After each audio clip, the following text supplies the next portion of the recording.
Body को कचरा में छुपा के रखा था, हम आँख से देखे। बॉडी को कचरा में छुपा के रखा था। दबाव में खूब दबाव पड़ा है, तो ये बच्चा बचावा खिलौने इनका तो यहीं से छूट गया। कुछ भगदड़ हुई, उसी भगदड़ में मेरी वाइफ का मेरे हाथ से हाथ छूट गया। दोस्तों, प्रयागराज के महाकुंभ में दरअसल मौत हुई कितनी है, आंकड़े कितने छुपाए जा रहे हैं, सच्चाई क्या है?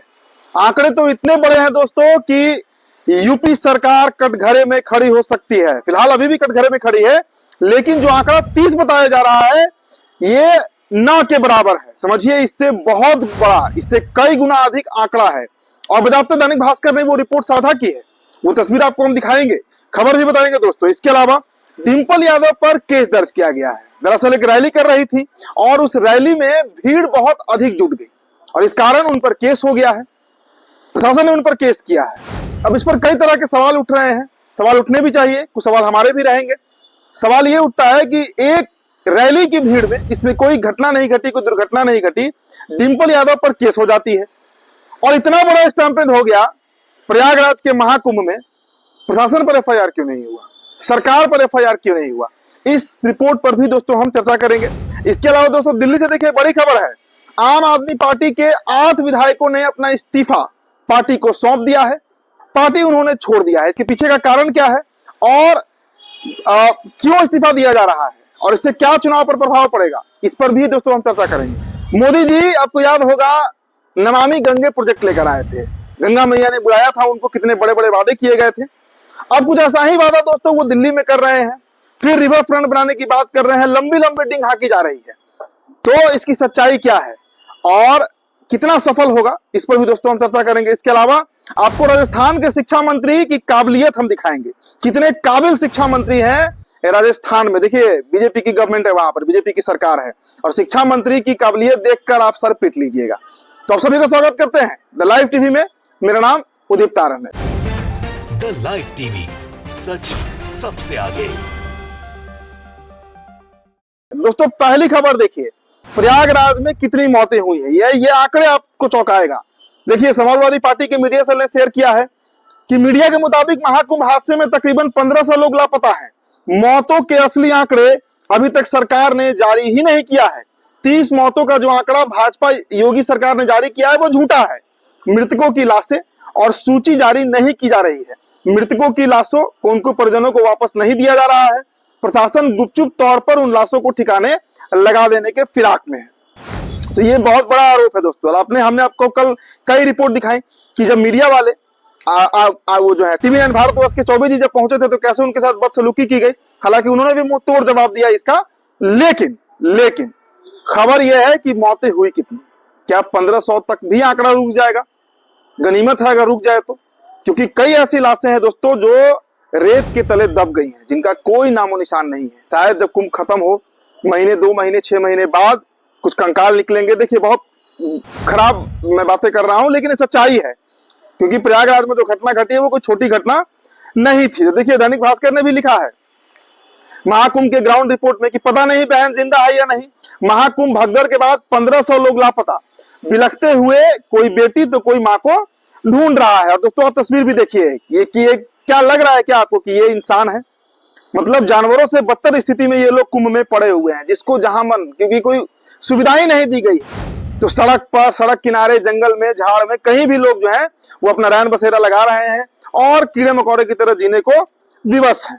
तो दोस्तों देखिए, ये आंकड़े बहुत बड़े हो सकते हैं, क्योंकि जिस तरीके का दृश्य देखने को मिल रहा है ये कोई साधारण दृश्य नहीं है।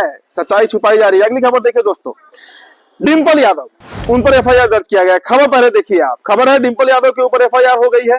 एफआईआर इसलिए हुई क्योंकि मिल्कीपुर रोड शो में जनता इतना ज्यादा हो गई कि रोड जाम हो गया था। अब आप बताइए, जब पहले से प्रशासन को सूचना थी कि रोड शो होने वाला है तो भीड़ नहीं होगी तो क्या होगा? मतलब प्रशासन के समझ के ऊपर या उनके मूर्खता के ऊपर ये समझ से परे है दोस्तों, क्योंकि जिस तरह से प्रयागराज में इंसिडेंस हुआ है वहां पर तो कोई एफआईआर नहीं हुआ। क्या वहां पर प्रशासन का फेल्योर नहीं था? कई सबूत अब सामने आ चुके हैं, अब तक तो कई सबूत निकलकर सामने आ चुके हैं, लेकिन वहां कोई एफआईआर नहीं हुआ, क्योंकि वहां सरकार का नाम है, सरकार का तंत्र लगा हुआ है। लेकिन डिंपल यादव मिल्कीपुर में एक रोड शो कर देती हैं और भीड़ ज्यादा हो जाता है, जिसके चलते जाम लग जाता है, तो उनके ऊपर एफआईआर दर्ज किया जाता है। मतलब इतना बड़ा हादसा हुआ कुंभ में, किसी पर एफआईआर नहीं। एफआईआर किस पर और किस लिए होता, आखिरकार किस पर एफआईआर होगा, ये बड़ा सवाल है। चलिए अब दोस्तों आपको हम जी न्यूज की एक खबर बताते हैं। हमने जी न्यूज का जिक्र क्यों किया, क्योंकि ये मुस्लिम विरोधी चैनल के रूप में खुद को प्रस्तुत करता रहा है और है भी, इस बात से हम इनकार नहीं कर सकते हैं। अब देखिए आपको जी न्यूज की एक हम रिपोर्ट का एक छोटा सा वीडियो क्लिप दिखाना चाहेंगे दोस्तों। मतलब कैसे कुंभ में, कल जो हमने आपको तस्वीर भी दिखाई थी कि कैसे कुंभ में जो लोग हताहत हैं, जो परेशान हैं, जिनके लोग खो गए हैं, उनको मस्जिदों में पनाह दी गई, उनको दरगाह में पनाह दी गई, उनको मदरसों में पनाह दी गई और कैसे उनके खाने पीने का ध्यान जो है वहां के मुस्लिम रख रहे हैं। अब इस रिपोर्ट को बजाते जी न्यूज ने भी साझा किया है, तो एक छोटा सा दोस्तों क्लिप देख लीजिए। जय श्री राम और बम बम भोले की गूंज के बीच ये तस्वीर बेहद खूबसूरत है। नमाजिए पुष्प और भगवा अंगवस्त्र से सनातनियों का स्वागत कर रहे हैं और गंगा जमुनी तहजीब की मिसाल पेश कर रहे हैं। तो देखिए जी न्यूज बहुत बड़ा मीडिया एजेंसी है और लगातार मुसलमानों के खिलाफ ये बातें करते रहा है, लेकिन अब शायद अकल ठिकाने आई है और शायद मुसलमानों के सामने ये झुका है। दोस्तों अब अगली खबर देखिए आप। अगली खबर आम आदमी पार्टी से जुड़ी हुई है। देखिए आम आदमी पार्टी की खबर आपको बताते हैं। दरअसल 8 विधायकों ने आम आदमी पार्टी के अरविंद केजरीवाल को अपना पत्र लिखकर पार्टी की प्राथमिक सदस्यता से इस्तीफा दे दिया है।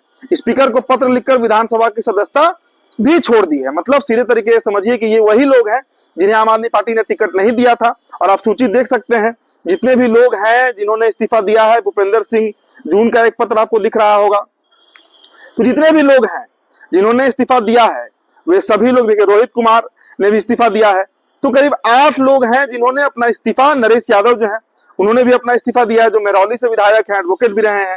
तो आम आदमी पार्टी से करीब 8 विधायकों ने अपना नाता तोड़ लिया है और उसके पीछे का जो कारण है वो यही बताया गया है कि पार्टी ने उन्हें दोबारा टिकट नहीं दिया। अब दोस्तों नरेंद्र मोदी का आपको एक वीडियो हम दिखाना चाहेंगे। लंबी लंबी फेंक रहे हैं फिर से। आपको याद होगा 2014 का लोकसभा चुनाव, बनारस पहुंचे थे और कहे थे कि गंगा मैया ने बुलाया है। कितना उद्धार हुआ गंगा का। गंगा तो आज इतनी मैली हो गई, इतनी गंदी हो गई है कि जहां जहां से कानपुर का बात कर लीजिए, कानपुर की बात कीजिए आप, बनारस की बात कीजिए आप, पटना की बात कीजिए, वहां आप स्नान नहीं कर सकते हैं। पानी पीने की बात तो छोड़ दीजिए। हाँ, साबरमती बहुत साफ हुआ, इसमें कोई दो राय नहीं है, हम भी इस बात से सहमत हैं। तो अब देखिए दिल्ली में ये क्या कह रहे हैं। नरेंद्र मोदी ने शेयर किया है कि दिल्ली वाले एक बार भाजपा को मौका देकर देखे, यमुना जी का कायाकल्प मैं स्वयं को भी झोंक दूंगा। यहाँ एक ऐसा रिवर फ्रंट बनेगा जिस पर आपको गर्व होगा। ये नरेंद्र मोदी का दोस्तों पोस्ट है। अब आपको हम एक छोटा सा दोस्तों वीडियो क्लिप दिखाना चाहेंगे। नरेंद्र मोदी इस मुद्दे पर बोल क्या रहे हैं। दिल्ली में डबल इंजन भाजपा सरकार के प्रयासों के कई चरण होंगे। पहला, यमुना का पानी स्वच्छ बनाएंगे। दूसरा, यमुना के किनारे आधुनिक रिवर फ्रंट बनाएंगे। तो आपने देखा कि कैसे नरेंद्र मोदी जो है वो सफेद झूठ बोल रहे हैं। मतलब सीधे तरीके से वो कह रहे हैं कि रिवर फ्रंट बनेगा, ठीक उसी तरह से जिस तरह गंगा मैया का इन्होंने रिवर फ्रंट बनाया सभी शहरों में। अब दोस्तों आपको हम दिखाते हैं दिल्ली के विधानसभा चुनाव प्रचार में कैसे भाजपा के लिए लोग पहुंच रहे हैं। एक वीडियो क्लिप है दोस्तों। वीडियो क्लिप में जो व्यक्ति हैं वो बता रहे हैं कि हमें 400 मिले, अमित शाह के रोड शो में जाने के पैसे, टी शर्ट, टोपी सब लिया, पर वोट हम अरविंद केजरीवाल को ही देंगे। मतलब दिल्ली की जनता पैसा वसूल रही है भारतीय जनता पार्टी से, जो बांटा जा रहा है, खुलेआम बांटा जा रहा है धड़ल्ले से, लेकिन वोट अरविंद केजरीवाल को ही देंगे। एक छोटा सा दोस्तों वीडियो क्लिप आप देख लीजिए। हम 400 दिहाड़ी पे गए, 400 दिहाड़ी, 400 सिर्फ 400 मिलेगा। बहुत है। वोट किसको मिलेगा? वोट किसको मिलेगा? तो दिल्ली की ये दृश्य है दोस्तों। दिल्ली में किस तरह बीजेपी के झूठ में वहां की जनता नहीं फंसने वाली है, ये बात बिल्कुल स्पष्ट हो चुका है। और सीधे तरीके से समझिए तो इससे आप जनता के मूड को भी भाप सकते हैं। अब अंतिम खबर दोस्तों राजस्थान से है। राजस्थान के शिक्षा मंत्री का एक वीडियो बड़ा वायरल हो रहा है तेजी से इन दिनों। कारण है कि उन्हें 10th क्लास और 10वीं कक्षा का अंतर नहीं पता है। वाह, मतलब कैसे कैसे शिक्षा मंत्री बीजेपी से बनते हैं, इसका उदाहरण ये वीडियो एक छोटा सा दोस्तों क्लिप है, आपको हम दिखाना चाहेंगे। आप देखिए, फिर आगे हम चर्चा करेंगे। कौन सी क्लास में? कोई तो 10वीं बोल रहा था। एक ही होती है क्या? तो राजस्थान सरकार के ये मंत्री हैं, शिक्षा मंत्री हैं। आप सोचिए कि राजस्थान के बच्चों का भविष्य क्या होने जा रहा है जब उनके मंत्री जी को ही नहीं पता कि बिटिया 10वीं क्लास में पढ़ रही है या 10th क्लास में। बच्ची ने बताया बच्ची ने बताया कि वो 10th क्लास में है, फिर वो पूछते कि भाई तुम तो 10वीं क्लास में हो। मतलब कितना हास्यास्पद और दुर्भाग्यपूर्ण है इस देश के एक राज्य के शिक्षा मंत्री का इस तरह का कहना। तो फिलहाल दोस्तों इस रिपोर्ट में इतना ही, बहुत बहुत शुक्रिया। द लाइव टीवी, सच सबसे आगे।